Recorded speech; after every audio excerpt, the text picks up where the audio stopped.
ভাইরে, নামাজের নামে তোরা যে তামাশাগুলো করতেছিস, ছাদের মায়ে যে মানসির বাড়ির ছাদের পরে যে নামাজটা নিয়ে তামাশাগুলো করতেছিস, ছেলে পিলে মহিলা মানুষ নিয়ে, এগুলো কি ঠিক করতেছিস তুই?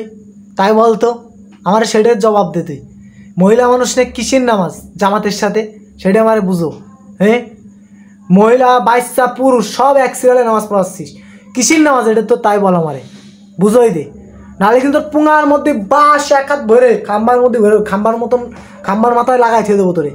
হ্যাঁ, ফাইজলামি শুরু করছিস নামাজ নিয়ে। হ্যাঁ, নামাজ কি ফাইজলামের জিনিস? তাই বল আমারে।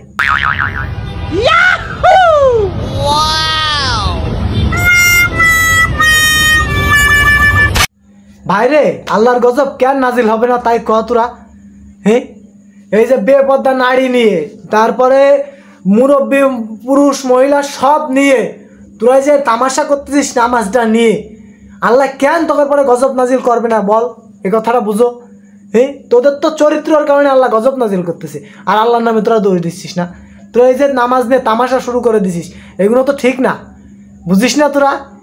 হ্যাঁ, মহিলা এই যে বেপর্দা মহিলা তাদেরও নিয়ে নামাজ পড়তেছিস, তুই সব কিছু নিয়ে এইগুলো করতেছিস, এটা তামাশা ছাড়া কি? হ্যাঁ, তাই বল আমারে।